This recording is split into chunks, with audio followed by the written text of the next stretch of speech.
Yo, what is up guys? Ferro here, and today we're going to be talking about Luffy's next form, Gear 4, Snakeman, given that there is so much hype around it. So it definitely deserves its own video. Now before we delve into Snakeman, I think we have to look at Luffy's other forms in Gear 4 to have some understanding as to what this new form may be capable of. Now this is still a Gear 4 form, so it's not an entirely new power. It uses the same muscle inflation as the other forms, given that Luffy did bite his arm in the last chapter, but this form would have its fair share of why it's better than other forms in certain aspects. Bounce Man is a form that has a good amount of defense and offense, so it's right in the middle, and Bounce Man is Luffy's most complete form, given the fact that it almost has every aspect needed in combat: speed, power, defense, and durability. Then we have Tank Man that seems to be purely defensive. It simply takes the stretchiness and the tension of Luffy's bounciness to a whole new level, hence the name Tank Man. It's a form meant to take on heavy blows. Now the version we saw during the Cracker fight is most likely not going to happen again, given that Luffy needs to be fat in order to get into that version of Tank Man,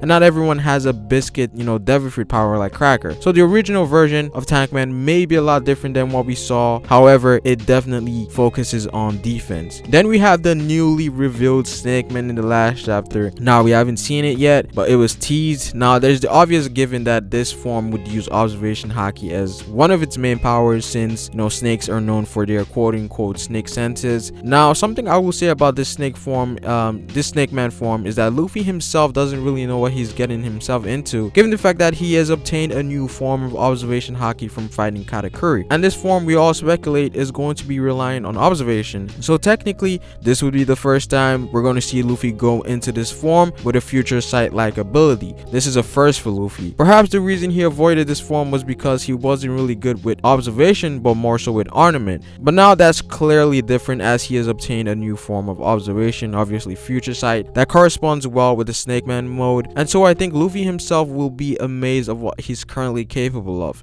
Now what else are snakes capable of? Snakes are agile, nimble, and fast. Now Bounce Man is fast enough, but I think Snakeman is a different type of fast, whereas Snakeman can maintain high speeds for a longer duration of time. Think of Rob Lucci's Kamisori, which is a combination of Geppo and Sori, where Rob Lucci can make turns when he's moving at high speeds rather than just moving fast in a straight line. This in return would make Luffy's attacks non-linear and unpredictable. It's one thing if someone can move fast, but more so if someone can move fast in an unpredictable manner. Now for Luffy to achieve this, I think he has to be more lean and slender, meaning less air, less mass, which could mean he might be able to maintain this form way longer than any Gear 4 form, as he doesn't require that much energy or Haki. And this could be what Rayleigh was talking about when he said Luffy needed something less taxing on his body. And in terms of offense, now Luffy's obviously going to be lacking in power quite a bit in this form, given that he's not going to be as big as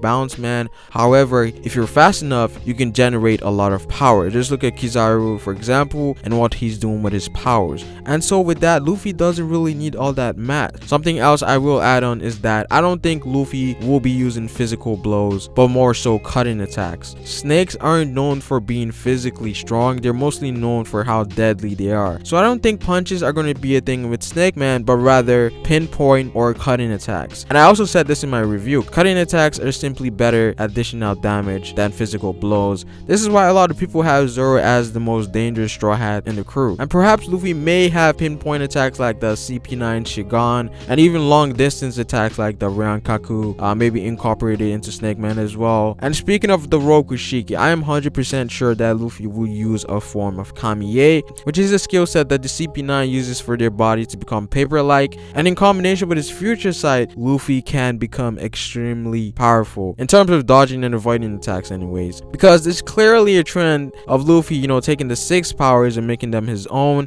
Sean also mentioned this on Twitter. We have Soru with Gear 2nd, Geppo with Bound Man, Tekai with Tank Man, sort of, and potentially Kamiye with Snakeman. It's only a matter of time before he develops his own variation of the 6 powers. Now a lot of people are saying Katakuri has given up, but I think Katakuri may show something that can match this power on equal terms, but Luffy would still have the edge over him. Again, I'm not going to talk about this a lot. Everyone that's watching this video has probably watched other Snakeman theory videos that people have been making, and you're probably hearing the same thing over and over again, given that some of us will have the same points. Anyways, I am hyped. The next chapter should be amazing. But comment down below what you guys think. Like the video if you liked it. Subscribe for more content on this channel. It is Ferro, guys, and I will see you folks later. Peace.